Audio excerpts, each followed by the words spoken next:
Wednesday's in the books. I mean, a couple really good days, some passionate days, some emotional days, and had really 2 good work days. I think our team understands, we're really understanding how to work, how to prepare, and I'm really excited about the way they've come out here and worked for 2 days.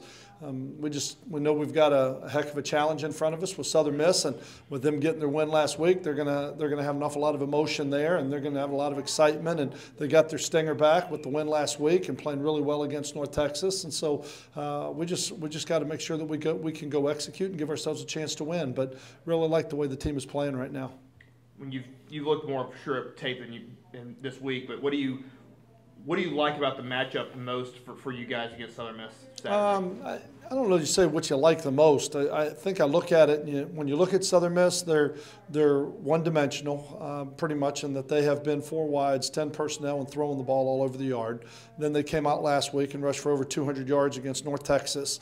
And so, it's going to be a challenge for our defense for sure, because this will be, I'm trying to go back, this will be the best passing team that we've had the opportunity to play to this point. When you look at the way that they stand back there and throw it around and throwing for 300 yards a game and the things they're doing, this will be the biggest test that we've had with the ball in the air and having to play coverages and do all those type of things and making sure that we're real disciplined with our coverages. And then, defensively, or looking at them defensively, with what they're doing, they've really evolved from where they were a year ago to where they are today, and they're playing a little bit more man coverage and some of those things that we've started seeing more and more of because of the way that Kenneth was running the ball. And so we've got challenges. I look at it more that way than I do look at it and say, where are the best matchups? I look at it more and say, these are the challenges, and this is what we've got to do really well, and this is what we've got to prepare against for Saturday.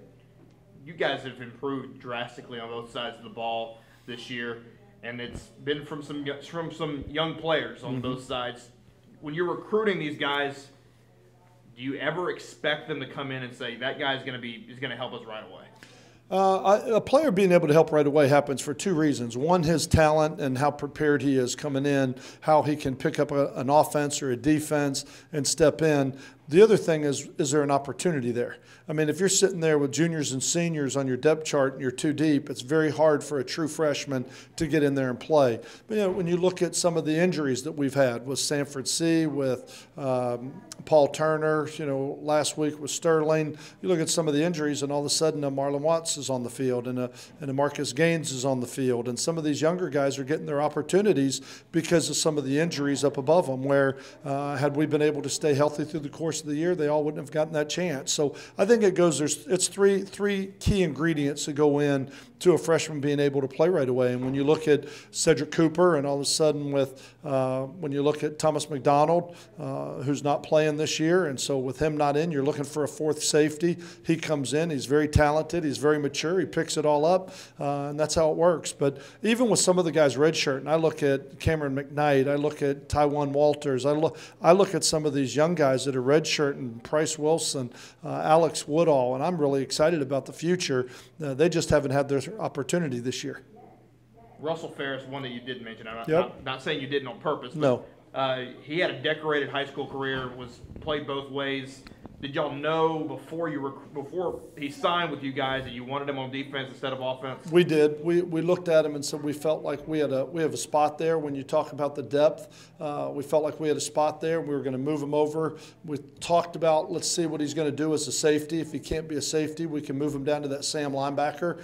And he went in at safety, and it was kind of him and Cedric and Cooper, and then he came down to linebacker. And then again with the injury to Mitch Villamez and Bo Feet, his opportunity came along, and I thought he made the most of it. He did a great job. He's a great player. He's a great young man, and I think he's got a really bright future here in this program. The offensive line, we've talked about it a lot, how much they've improved. Yep. You lose a good bit.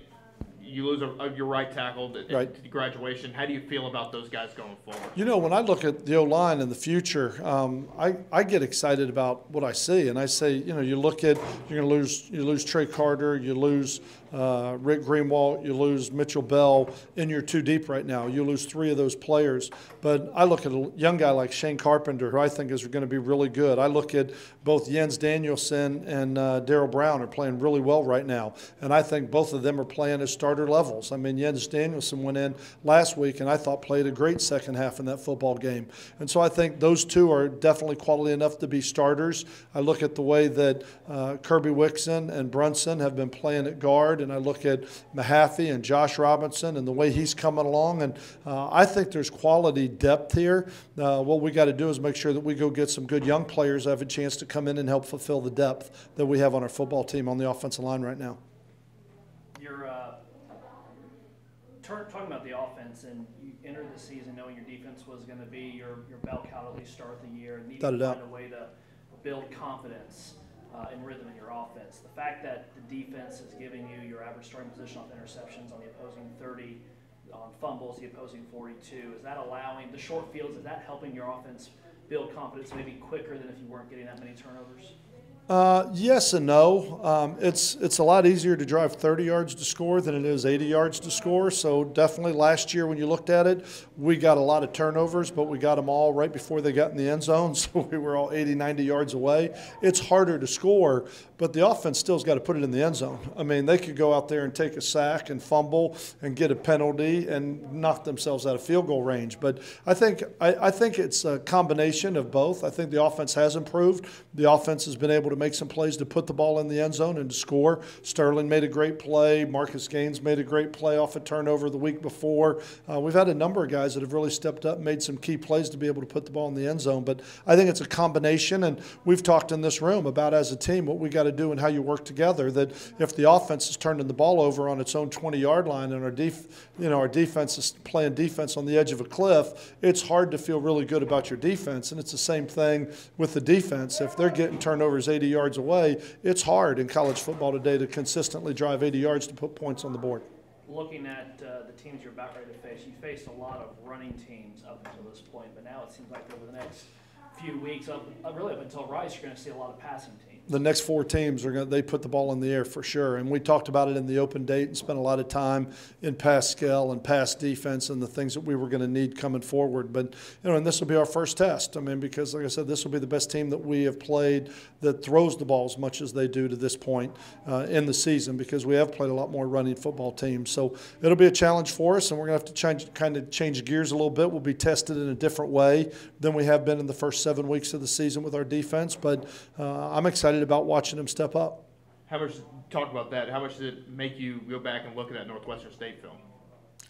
Not really, not very much. I mean, we really haven't gone back and gone through that one a lot because, I mean, they didn't really hurt us with the passing game.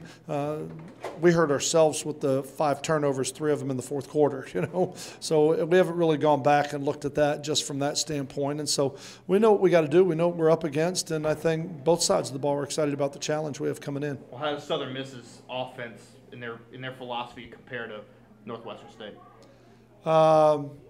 Not really. I mean, they were playing tight ends, securing edges. Southern Miss is more 4 wides, 10 personnel, spreading it, releasing their back, putting 5 guys out everywhere, where Northwestern was much more getting big and controlling the ball and trying to limit the shots on the quarterback.